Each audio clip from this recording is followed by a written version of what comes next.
또 오늘 동행 식구로 우리 또 소유, 온유, 시온이 이렇게 또 얼굴 볼 수 있어서 너무 감사합니다.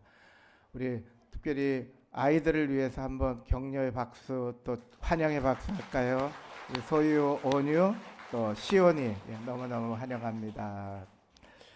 2026년 여러분의 모든 계획 위에 하나님께서 도와주시고 또 예비하심이 경험되기를 먼저 주님의 이름으로 축원드립니다. 여러분, 우리는 매주 교회를 나옵니다. 마치 뭐와 같으냐 하면요, 가정에 매일 밤 들어가듯이 주일이 되면 매주 교회에 나오는 것과 같습니다.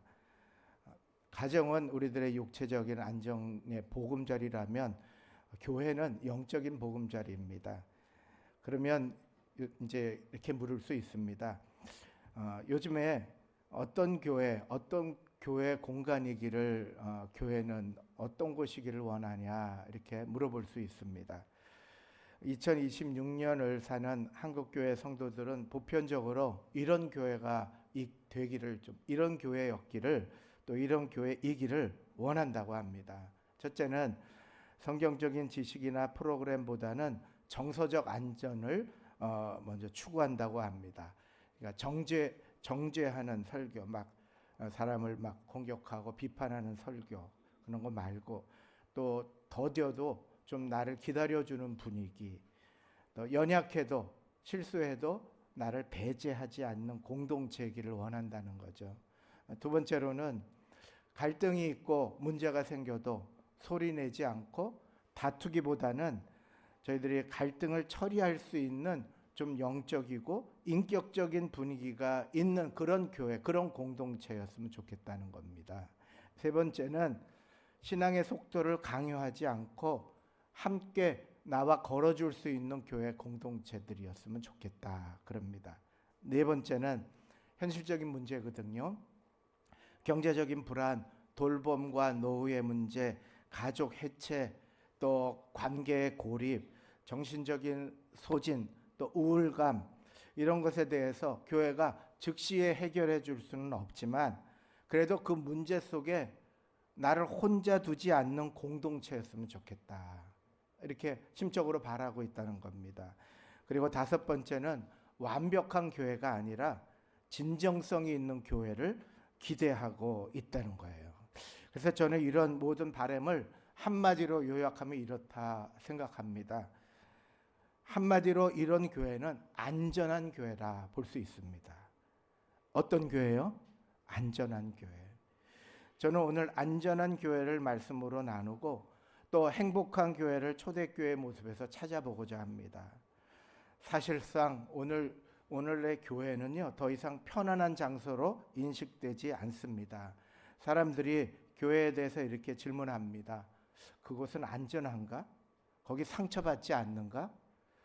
내가 숨기고 싶은 어떤 불편한 것들도 조금씩 이렇게 드러나도 괜찮은 공동체인가? 이걸 묻는다는 것이죠. 저에게 최근에 많은 분들이 등록을 하면서 함께 등록하게 된 계기들을 쭉 얘기하시는 것 중에 어떤 분은 2년 동안 이 지역에 계속 교회를 다니면서 교회를 찾았는데 지난주에 마침내 우리 교회에 등록하시겠다는 거예요.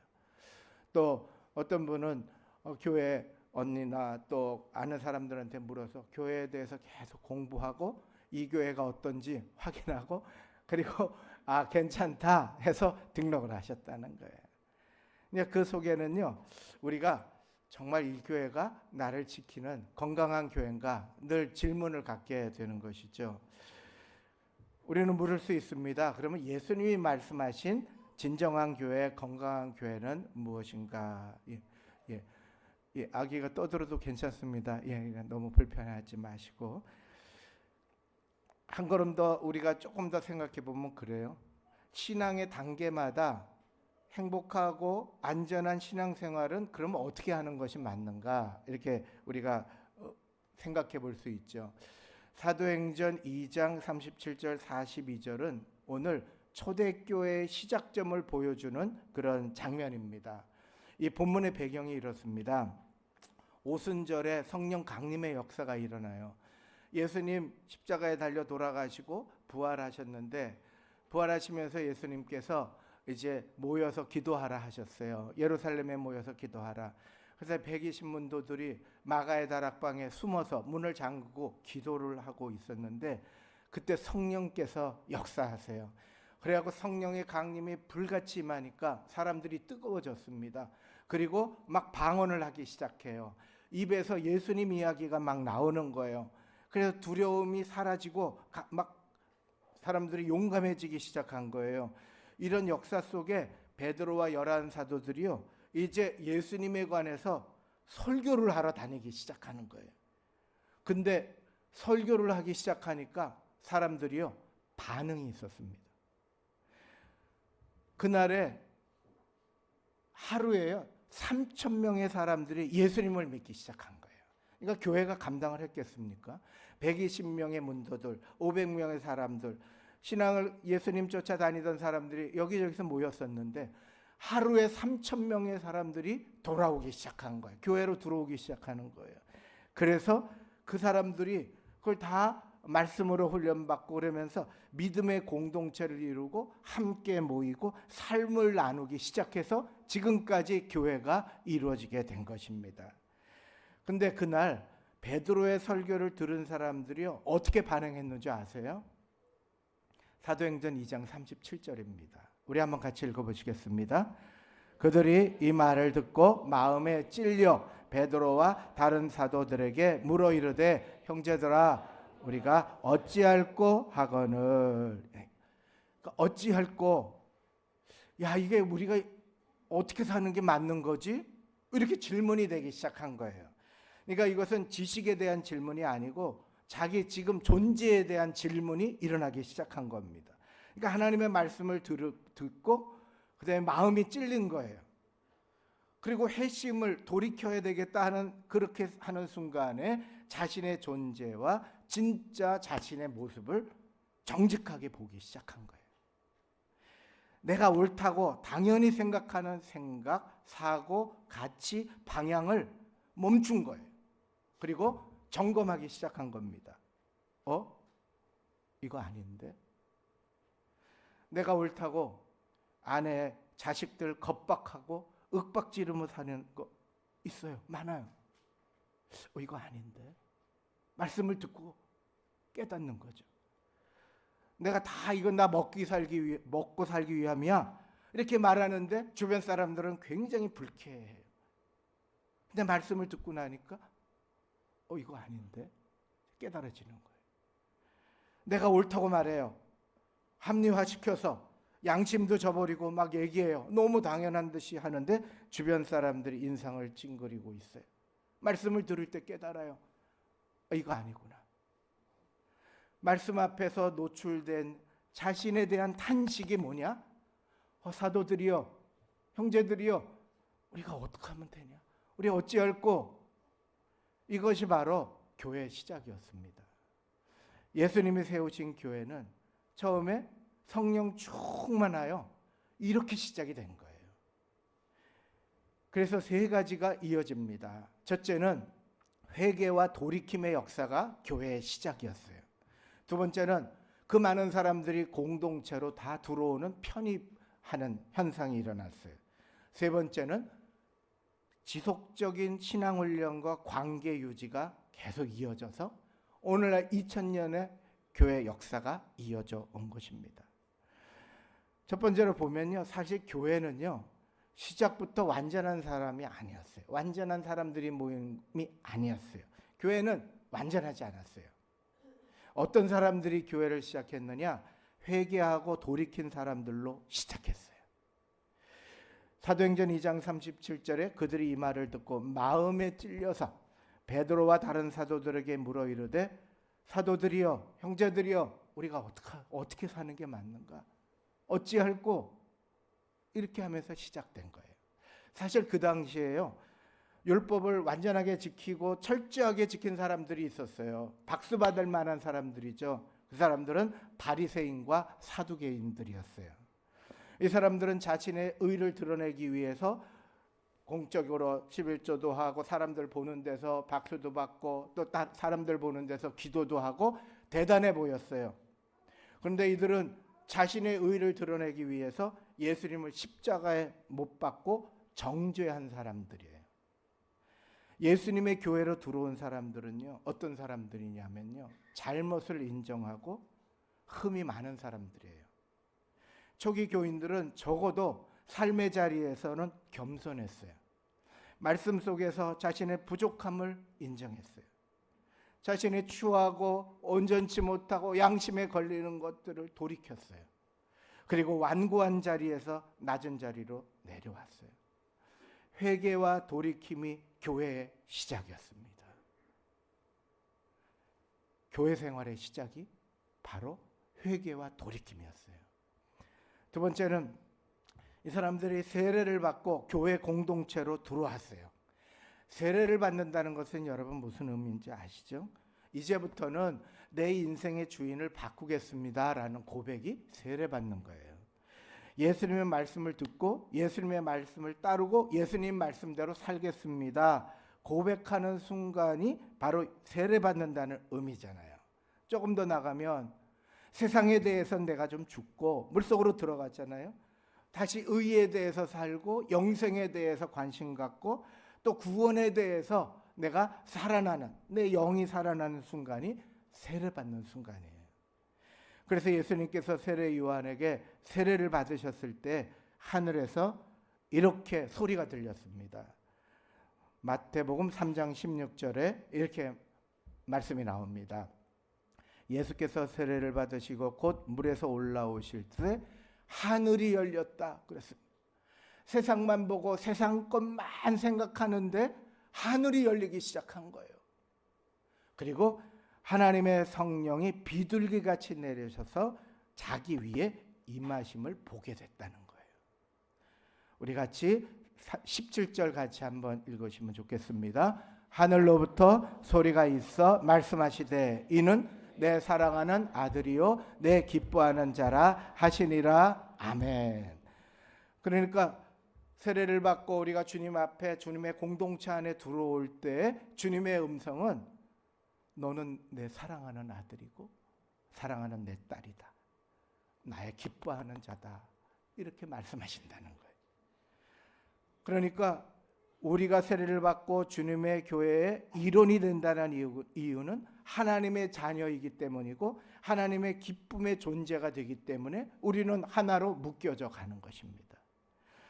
우리가 신앙생활을 하면서 매너리즘에 빠지고 세상의 가치로 이 거룩한 생활을 함부로 평가하면서 살아서 그렇지 믿음의 생활의 이 가치가 세상 이야기 속에 너무 작게 느껴져서 그렇지 사실은요, 하나님은 이미 우리가 돌이키는 순간 인생의 방향을 바꿔서 주님께로 돌아가는 순간부터 주님은 우리를 영광으로 세우고 계시는 거예요. 그리고 우리를 통해 기쁨을 얻기를 원하시는 거예요. 할렐루야. 누가복음 15장에 보면 예수님께서 여러 가지 비유를 말씀하시는데 그 중에 첫 번째가 둘째 아들 비유예요. 일명 탕자의 이야기죠. 이 탕자가 왜 탕자냐면 아버지의 재산을 자기 몫을 달라고 그랬어요. 자기 몫을 달라고 그래갖고 아버지 근처에서 살지 않고 멀리 이국으로 갔어요. 갔는데 그 돈을 가지고 젊은 사람이 돈을 가지고 흥청망청 쓰게 됐잖아요. 또 돈을 쓰다 보면 주변 사람들이 돈을 뺏으려고 달려들잖아요. 또 기근이 오고 갑자기 상황이 변하잖아요. IMF도 오고 금융위기도 오고 그리고 갑자기 잔고가 제로가 되는 거예요. 바닥을 치고 돼지 쥐염 열매도 겨우 먹을 정도로 연명해야 되는데 이때 둘째 아들이 생각한 거예요. 아, 아버지의 집에는 그 먹을 건 있을 텐데 살 길이 있을 텐데 그리고 아버지께로 돌아가서 와요. 근데 아버지 집으로 돌이켜서 집에 돌아올 때까지 그의 모습은 어떤 모습이었을까요? 그의 모습은 초라하고 냄새나고 또 사람들 보기에 누추해 보였을 겁니다. 그런데 보세요. 방향을 잡고 걸어오는 그 아들, 누추하고 초라하고 냄새나는 그 아들을 멀리서 보고 아버지가요, 막 뛰어가요. 기뻐하고 기뻐하였다 그랬어요. 달려간 것입니다. 여러분, 교회는요, 이래서 안전합니다. 우리의 누추함과 냄새남과 추함을 비난하지 않고 우리를 배제하지 않는 것이 교회 공동체인 줄로 믿습니다. 반대로 오히려 아버지는요, 이 아들을 꽉 끌어안고 달려나와서 춤을 추고 신발을 신기고 옷을 입히고 잔치를 벌려줬어요. 이것이 하나님 아버지의 마음이에요.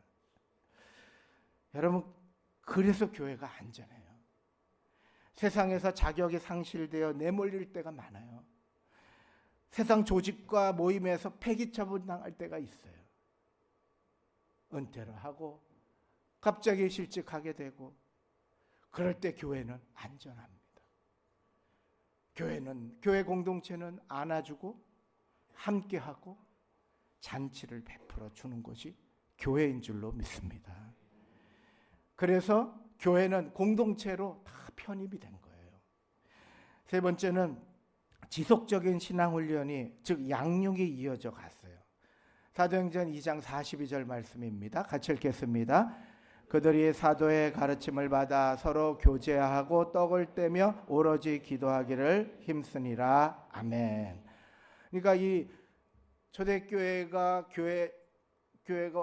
선교, 특별히 선교를 앞선 건 나중 일인데, 이 교회가 계속해서 성장하면서 영향력을 미쳤던 네 가지 기초가 있어요. 교회 성장의 기초의 첫 번째는 사도들의 가르침에 기초했어요. 진리가 우선 건강했어요. 감정적인 위로를 받으려고 하는 것을 넘어서는 거예요. 하나님의 말씀이라는 단단한 기초 위에 내 인생의 집을 세우기 시작하는 거예요. 두 번째는 교회는 교제를 통해서 자라나요. 관계의 건강성이 있어야 돼요. 신약에서는 코이노니아라고 표현하는데, 단순히 서로 노는 것이 아니고 삶을 공유하는 거예요. 여러분, 때때로 교회 상처받고 어려운 분들이 혼자 나가서 신앙생활을 해요. 성장하는 예가 거의 없어요. 또 그 사람들끼리 모여서 뭘 해요? 결국은 진리의 건강성이나 관계의 건강성은 다 깨져서 올바른 교회 모습이 될 수 없어요. 교회 안에서 힘들지만 함께 버티면 살 수 있어요. 전도서의 4장 12절에 이런 말씀이 있어요. 같이 읽겠습니다. 한 사람이면 패하겠거니와 두 사람이면 맞설 수 있나니 세 겹줄은 쉽게 끊어지지 아니하니라. 아멘. 아멘. 연세 드신 분들, 또 신앙이 좋은 분들, 또 약한 분들, 뭐 여러 가지 종류로 우리가 꽉 묶여 있는 것이 교회 공동체예요. 세 번째는 떡을 떼면서 자라났어요. 나누는 것이 중요해요. 성찬이 있었고 식탁 공동체가 있었어요. 약한 사람도 언제든지 밥을 먹을 수 있고, 있는 사람들은 재산을 털어서라도 내놓으면서 같이 그 3,000명, 5,000명의 사람들을 먹이는 것이 초대교회의 모습이었어요. 함께 책임을 지는 거죠. 저희가 사실 이 시대에 우리 젊은 권사님들이 부엌에 들어가서 일하는 거 쉽지 않습니다. 또 밥도 그렇게 시원찮죠, 사실. 예? 그래요? 그러나 정성이 들어가 있습니다. 3찬, 5찬 그렇게 해드리고 싶지만 그냥 다 일이 바빠요. 봉사도 많이 해요. 그 가운데서도 어떻게든지 우리 권사님들이 시간을 내서 쪼개서 그래도 그냥 일식 2찬 정도로 해서 이렇게 막 대접을 해요. 근데요, 그렇게 앉아서 나누고 그렇게 앉아서 먹는 것이요, 이렇게 밥 먹는 게 아니에요. 우리 믿음의 권사님들 또 애쓴 분들의 땀이에요. 그리고 누군가 또 식사를 내세요. 그럼 그분의 헌신과 눈물이 같이 먹여지는 공동체, 그게 나눔의 공동체예요. 그리고 네 번째는 오로지 기도로 힘썼다. 능력이 있어요. 교회는 능력이 있어요. 세상살이 내 힘으로 버티는 게 아니에요. 내 힘으로 살아보려는 사람이 너무 많아요. 그런데 성령의 능력이 있어요. 성령의 역사가 있다니까요. 이것이 우리의 무기고 이것이 우리의 힘이에요. 그래서 이렇게 교회가, 초대교회가 이 네 가지 기초 위에 건강하게 성장한 거예요. 근데 교회 안에 보면요, 여러 가지 형태의 믿음의 형태들이 있어요. 양육과 훈련을 통해서 다양한 신앙의 성숙도가 있어요. 그러니까 이 모든 성도들이 다 똑같지 않아요. 교회 오래 다녔어도 다 똑같지 않습니다. 성장이 있고 성숙이 있어요. 그래서 건강하고 안전한 교회로 교회가 여태까지 존재해 온 거예요. 쉽게 설명하면 세 가지를 생각하시면 됩니다. 첫째는요, 신앙 초기의 단계의 건강성은 뭐가 보장돼야 되냐면 보호와 양육이 우선 보장돼야 돼요. 특히 보호가 있어야 돼요. 신앙 연수가 짧은 성도들에게 건강한 게 뭘까? 그것은요, 그 사람이 어떤 질문을 하고 믿음에 대해서 전혀 세상적인 생각으로 그냥 툭 던져서 이게 아닌데 싶어도 정죄받지 않는 보호함이 그 교회에 있어야 되는 거예요. 그래서 안전하구나, 이때 건강한 신앙생활을 하게 되는 거예요. 연약함을 드러내도 비난받지 않고 지치고 힘들고 실패했지만 또 교회로 나오고 싶은 마음이 초기 신앙의 건강함이에요. 그래서 교회 공동체는 언제든지 용납하고 충분히 받아들여지는 보호막이 느껴질 때 그때 신앙생활이 자라게 되는 줄로 믿습니다. 두 번째는요, 성장 단계에 있는 건강성이에요. 신앙이 좀 이렇게 성장하기 시작하면요, 어떤 과정들이 우리 삶 속에 담겨지냐면 훈련과 책임이 동반돼요. 그러니까 신앙이 자라면 건강성의 기준이 달라져요. 말씀을 듣는 데서 그치지 않고 배우려고 해요. 근데 배우는데 그치지 않고 순종하려고 그래요. 몸부림치는 거예요. 그러니까 공동체 안에서 뭔가 작은 책임을 느껴요. 그러니까 내가 감당해 보려고 그래요. 아, 그래? 저기가 자리가 비었네? 그럼 내가 좀 도울까? 이런 마음이 생겨요. 근데 사실은 뭘 좀 하려고 그러면 그게 긴장되잖아요. 교회에서 어떤 일을 하려고 그러면 도우려고 그러면 긴장되잖아요. 이때 건강함은요, 성장하면서의 신앙의 건강함은 편안한 신앙생활이 아니고 긴장감이에요. 약간 긴장이 있어요. 그런데 이 긴장감은 나를 파괴하는 게 아니고 성장을 낳게 되는 줄로 믿습니다. 세 번째, 성숙 단계의 신앙의 건강성이 있어요. 신앙생활을 성숙하게 하는 성숙한 단계에 이르는 사람들은 감당함과 인내의 근육이 생성되어 있는 사람들이에요. 신앙의 연수가 오래되고 성숙한 성도들에게 건강한 신앙생활은 무엇이냐면요, 불편함을 견디는 능력이 있어요. 사람을 쉽게 포기하지 않는 태도가 있어요. 신앙 공동체에 무게를 함께 지는 자세로 묵묵히 감당하는 거예요. 그래서 안전한 거예요. 어떨 때는 눈물로, 어느 때는 실망으로, 어느 때는 상처받은 것으로 그 자리에 있어요. 그런데도 말씀으로 순종하고 감당하는 것. 이것이 성숙한 단계의 신앙의 건강한 모습이에요. 이건 뭐와 같으냐면요, 마치 처녀가 이제 결혼을 해요. 그래서 결혼을 하면 아기를 낳잖아요. 아기를 낳으면 아기 낳기 전에 또 예비 신부 때 똥 치우는 법 배우는 사람 아무도 없어요. 엄마 연습한 사람은 없어요. 그냥 아기 낳으면 그때부터는요, 아기가 더러운 똥을 싸면 변을 치워요. 3시간, 2시간씩 쪽잠을 자요. 피곤에 쪄들어 있어요. 또 이게 끊임없이 아기가 돌봐야 되니까 일상이 반복되기 때문에 도망가고 싶어요. 우울증이 찾아와요. 그런데요, 그 가운데서 아기 얼굴을 한번 쳐다보는 기쁨으로 내 갑자기 모든 수고한 눈물이 갑자기 엔돌핀으로 싹 바뀌는 거예요. 그래서 다시 일어나요.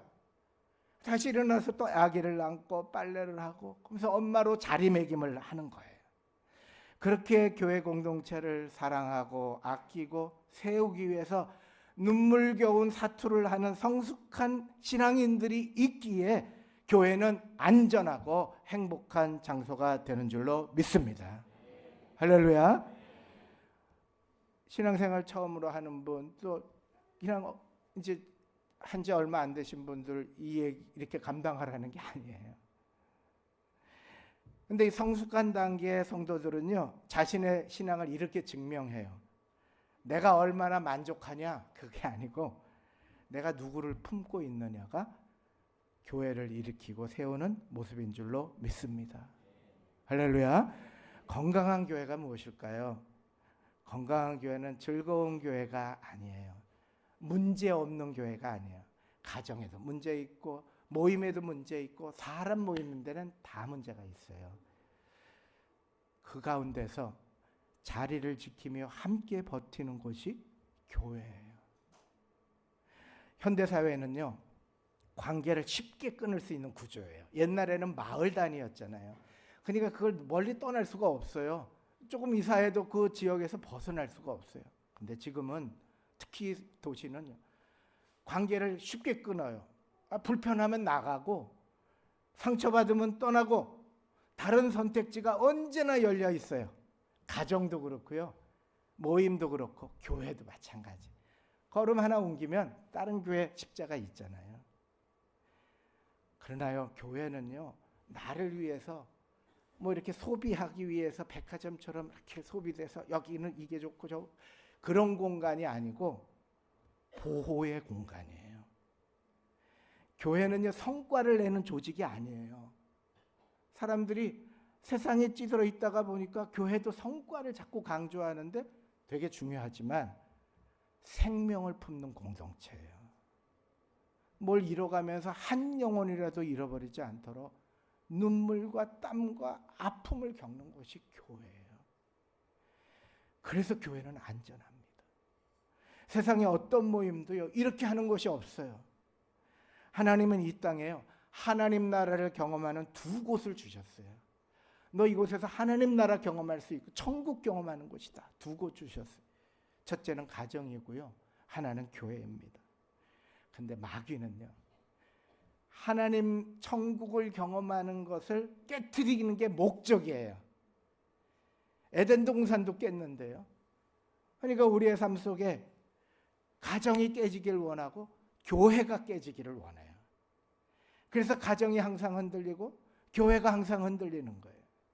아픔이 많아요. 그러나 견디고 성숙해지면 이곳은 천국이 되는 줄로 믿습니다. 할렐루야. 그 속에서 안 변하던 남편이 변하는 거예요. 냉랭하던 아내가 긍휼의 손을 좀 펼치는 거예요. 불효의 자식들이 요새 얼마나 많아요. 자식들이 돌이켜 부모의 손을 붙잡는 거예요. 교회를 보기 싫다고 빠져나가기보다는 머무르기를 선택하는 용기가 그게 교회에서 일어나는 거예요. 판단하기보다는 이해하려는 인내심을 느껴지고 나의 기준보다는 공동체의 생명을 더 우선시하는 결단으로 내 자존심을 내려놓는 것이 그래 교회 장소예요. 그래서 숨 쉴 수 있는 장소가 교회 공동체고요. 살아갈 수 있는 마지막 피난처가 교회 공동체인 줄로 믿습니다. 할렐루야. 그래서 교회는 안전해요. 내몰릴 때, 세상 사람들이 우리를 벼랑 끝으로 모을 때, 중한 질병에 걸렸을 때, 파산에 이르렀을 때, 안전한 피난처, 교회 공동체예요. 역사적으로 교회는 많은 비판과 판단과 박해와 소멸이 있었어요. 그때 그 장소에서 예수님의 생명을 나누었고 천국의 소망을 알려줬고 패역한 세대에서 베드로가 설교하잖아요. 패역한 세대에서 구원을 받아라. 패역한 세대에서 변화를 촉구하고 구원의 역사를 이루었던 것이 교회 공동체인 줄로 믿습니다. 할렐루야. 그러므로 여러분, 우리 교회는 어떻게 해야 될까요? 교회는 일어서야 됩니다. 세상에 유튜브의 이야기, 뭐 여러 가지 교회 비판하는 얘기, 그게 우리 가정하고 무슨 상관이 있고 우리 교회랑 무슨 상관이 있어요? 내가 내 교회를 지키고 내가 내 교회를 위해서 눈물로 헌신하고 애를 쓰고 있는데 그런 소리로 우리 스스로 망가질 필요가 없잖아요. 우리 예수님이 세우신 교회, 이 교회가 바로 안전하고 행복한 공동체인 줄로 믿습니다.